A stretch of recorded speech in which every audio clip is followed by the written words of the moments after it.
Hello dear students, welcome to the channel. আজি আমি এই ভিডিওটোত ক্লাস 10 এর গণিতৰ আমি 5.2 question number 3 to solve কৰিম. ওকে ইয়াৰ আগৰ ভিডিওত আমি question number 3 এক নম্বৰ প্ৰশ্নটো আমি অলৰেডি পঢ়ি থৈছো. যদি তোমালোকে চোৱা নাই সেই ভিডিওটো চাই লব পাৰা. ওকে তাৰ পাছত আমি আজি কি কৰিম ইয়াৰ question number 2 ৰ পৰা আমি আৰম্ভ কৰিম. ওকে সো question number 2 আমাক কি দিয়া আছে প্ৰথমটো খালি ঘৰ দিয়া আছে প্ৰথম পদটো পিছত 13 দ্বিতীয় পদটো নাই আৰু পিছত আমাক কি দিয়া আছে 3. ওকে সো এনেকৈ দিয়া আছে আমাক প্ৰথমটো আৰু দ্বিতীয় পদটো আমি উলিয়াব লাগে. প্ৰথম পদটো উলাব লাগে a3 উলাব লাগে এটা মানে দিয়া আছে a2 দিয়া আছে a2 কিমান দিয়া আছে 13 এটা a2 মানে আমি কি লিখিব পাৰো a2 মানে আমি লিখিব পাৰো a + d সমান 13 ওকে তো এটো কেনে হয় যিমান দিয়া থাকে 2 দিয়া থাকিলে a2 দিয়া থাকিলে আমি d2 এবাৰ লিখো a3 দিয়া থাকিলে 2d লিখিম d2 একবাৰ কমাই দিব লাগে তাৰ পিছত যদি আমাক a10 দিয়া থাকে আমি কি লিখিম d2 9d লিখিম কেনেকুৱা যদি আমি দিয়া থাকে a10 মানে আমি কি লিখিব পাৰো a + 9d যদি আমাক দিয়া থাকে a50 মানে আমি কি লিখিব পাৰো a + 49d এনেকুৱা হয় ওকে তো তাৰ পৰা আমি এনেকৈ লিখিছো এটা আমাক এৰ মানটো আমাক ডাইৰেক্টলি দিয়া নাই তো আমি এৰ মানটো এনেকৈ উলাই থৈলাম এটো d2 আমাৰ ইফালে প্লাস হৈ আছে খুফালে গলে আমাৰ যাব মাইনাস তো 13 - d ওকে আৰু আমি 1 নম্বৰ সমীকৰণ বুলি নাম দিলম ওকে যেনেকৈ তোমালোকে চ্যাপ্টাৰ 3 কৰিছিলা প্ৰতিস্থাপন পদ্ধতি তেনেকৈ এটা যদি আমি চাও 832 এটো কি হয় আমাৰ এটো প্ৰথম দ্বিতীয় তৃতীয় চতুৰ্থ পদ মানে a4 দিয়া আছে আমাক a4 কিমান দিয়া আছে 3 দিয়া আছে আকৌ এটা এনেকৈ a4 মানে আমি কি লিখিব পাৰো a + কি হ'ব 3d মানে এটো সমান 3 এতিয়া এৰ মানটো আমি উলাই থৈছো কিমান লৈছো 13 - d তো আমি a মানে কিমান লিখিম 13 - d আৰু ইফালে আমাক প্লাস 3d আছে আৰু সমান 3 এটো ওকে তো a মানে আমি পাতিলো 13 - d আৰু বাকি প্লাস 3d সমান 3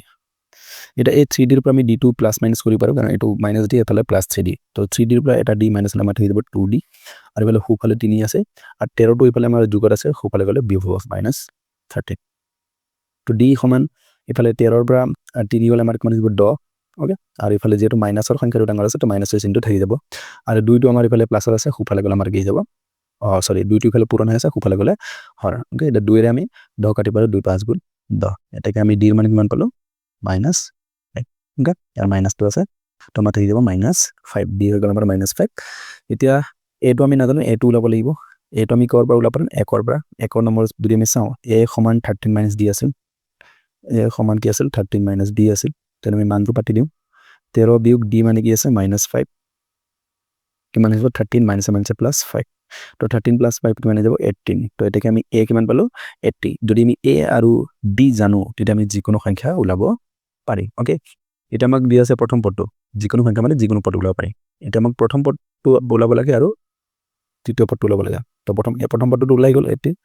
আৰু ইয়াৰ পিছত আমি কি উলাব লাগে তৃতীয় পদটো মানে a13 সৰি a3 এটাকে a3 মানে আমি কি লিখিব পাৰিম a + 2d a মানে আমি কি লৈছো 18 + 2d 2 পূৰণ d মানে আমাৰ কিমান আছে -5 এটো -5 কিমান দিব 18 দ প্লাস মাইনাস মাইনাস 5 2 10 তো 18 পৰা 10 গলে আমাৰ কিমান থাকিব 8 তো আমাৰ a3 হৈ যাব কিমান 8 ওকে তো এটো হ'ব আমাৰ 8 আৰু আমাৰ কিমান যাব 18 তো এনেকৈ আমি আমাৰ কি আছে 5 5 কমি কমি গৈ আছে ওকে তো 3 নম্বৰ 2 টো আমাৰ কমপ্লিট the 3 নম্বৰৰ 3 নম্বৰ 3 কি দিয়া আছে 5 খালি ঘৰ 9 হাফ তো আমাক প্ৰথম পদটো দিয়া আছে a দিয়া আছে কিমান দিয়া আছে 5 দিয়া আছে আৰু ইয়াৰ আমাৰ কি কিমান নম্বৰ পদটো দিয়া আছে চতুৰ্থ 1 2 3 4 নম্বৰ পদটো তো আমাক দিয়া আছে a4 কিমান দিয়া আছে 9 হাফ এটা 9 হাফ মানে আমি কি লিখিব পাৰো 9.5 লিখিব পাৰো হয়নে 9 হাফ তো 9.5 লিখিব পাৰো তো a4 মানে আকৌ আমি কি লিখিব পাৰো a4 মানে আমি জানো a + 3d আকৌ এটো আমি লিখিম কিমান 9.5 লিখিম ওকে তেতিয়া আমাক অংকটো প্লাস মাইনাস কৰিব সহজ হৈ যাব তো আমি ভগ্নাংকৰ পৰা এটো আমি কৰি ললো মিশ্ৰ ভগ্নাংকৰ পৰা আমি দশমিকত কৰি ললো ওকে এটা a আছে a মানে আমাক দিয়া আছে a মানে কি মানে 5 তো আমাক পাতিম 5 + 3d সমান কিমান দিয়া আছে 9.5 ওকে ইজি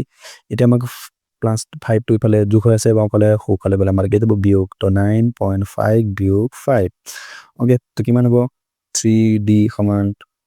বা আমি অকল d টো থৈ দিও 3 টো সোঁফালে লৈ যাম 3 টো ইফালে আহিলে তলত আহি যাব the 9.5 ৰ পৰা 5 বিয়োগ কৰিব লাগে ওকে তো 9.5 টো এনেকা আছে 5 টো গোটা সংখ্যা হয় তো 5 পাবত পিছত হেবু 0.0 মাইনাস কৰিব লাগে এফালে 5 ৰ পৰা শূন্য গলে 5 ইফালে 9 ৰ পৰা 5 গুণ আমাৰ থাকি যাব 4 তো কিমান যাব আমাৰ 4.5 ওকে তো এটা আমি জানো 4.5 ক আমি 3 ৰে কাটিব পাৰিম প্ৰথমতে 4 3 গুণ 3 1 থাকিব 15 হ'ব এটা 15 হ'ব কাৰণ দশমিকটো পাৰ কৰিবলৈ সেইকাৰণে আমি দশমিক দিম তো 15 5 3 গুণ 15 তো 1.5 বাৰ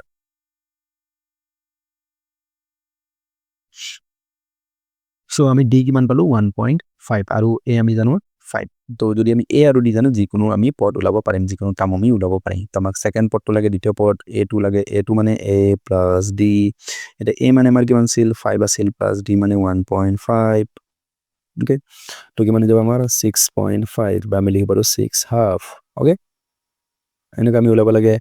a3 টো ওলাব লাগে তৃতীয় পদটো এটো হয় না তৃতীয় পদ মানে আমি কি লিখিব পাৰো a + 2d লিখিব পাৰো a মানে আমাৰ কিমান আছিল 5 + 2 * d মানে আছিল 1.5 তো 5 + 1.5 আৰু যদি আমি 2 পূৰণ কৰো তেতিয়া যাব আমাৰ 3 বা 3.0 তো 5 + 3 কিমান যাব আমাৰ 8 ওকে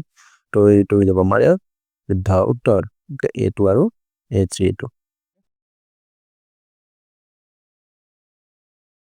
ওকে সো এনেকা দিয়া আছে আমাক প্ৰথম পদটো দিয়া আছে মানে a দিয়া আছে কিমান দিয়া আছে -4 দিয়া আছে আৰু 1 2 3 4 5 6 6 নম্বৰ পদটো আমাক দিয়া আছে a6 দিয়া আছে আমাক কিমান 6 বাকিবোৰ দ্বিতীয় তৃতীয় চতুৰ্থ পঞ্চম পদ কেইটা আমি ওলাব লাগে the a6 মানে আমি কি লিখিব পাৰো a + 5d ওকে আৰু ইকুৱেল দিয়া আছে আমাক সমান 6 এটা a মানে আমি কিমান ওলাইছো ইয়াত -4 তো এইটো পাতিম আমি -4 + 5d সমান 6 তো ইয়াত আমি d ৰ মানটো পাই যাম এফালে আছে আমাৰ 5d ইফালে -4 হৈ আছে খুফালে লৈ আহিলে আমাক যাব +4 ওকে তো d সমান কিমান হ'ব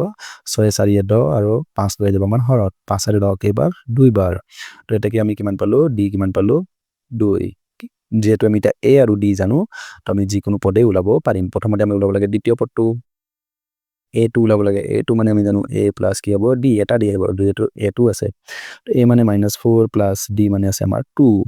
তো 4 পৰা 2 গলে হ'ব আমাৰ 2 মাইনাসৰ সংখ্যাটো ডাঙৰ আছে -2 ওকে এটা প্লাসত আৰু এটা মাইনাস গলে সদায় মাইনাস কৰিব লাগে যেহেতু 4 -4 টো প্লাস মাইনাসত আছে প্লাস 2 টো প্লাসত আছে এটা প্লাসত এটা মাইনাসত সদায় মাইনাস কৰিম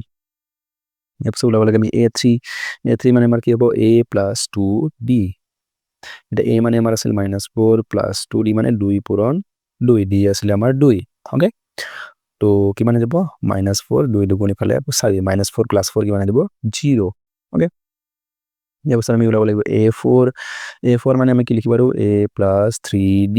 আৰু a মানে আমাৰ কিমান হয় -4 + 3 * d d মানে আমাৰ কিমান হয় 2 দিয়া আছিল তো -4 + 3 ফালে হৈ যাব 3 দুগুণ 6 আৰু ইফালে 6 ৰ পৰা 4 গলে আমাৰ থাকি যাব 2 তো a4 হৈ গল আমাৰ 2 এনেকৈ আমি ওলাব লাগে a5 মানে আমি কি লিখিব পাৰিম a + 4d a মানে আছিল আমাৰ -4 + 4 * d মানে আমি কিমান জানো 2 তো আমাৰ কিমান যাব ইফালে -4 to -4 থাকিব প্লাস ইফালে 4 দুগুণ 8 আগতে আমি মাইনাস পূৰণবিলাক কৰি ল'ব লাগে ওকে তাৰপিছত আমি যোগ বিয়োগ কৰোঁ প্ৰথমতে আমি হৰণ কৰোঁ তাৰপিছত পূৰণ কৰোঁ পিছত যোগ বিয়োগ যদি একেলগে বস্তুবিলাক দিয়া থাকে তেতিয়াহ'লে 8 ৰ পৰা 4 বাৰ যাব 4 ওকে তো আমি দ্বিতীয় পদ পাই গলো তৃতীয় পদ পালো চতুৰ্থ পদ পালো আৰু পঞ্চম পদ পালো তো এইকেইটা ওলাব আছিল দ্বিতীয় তৃতীয় চতুৰ্থ পঞ্চম ওকে তো এইখিনি আমি ওলালো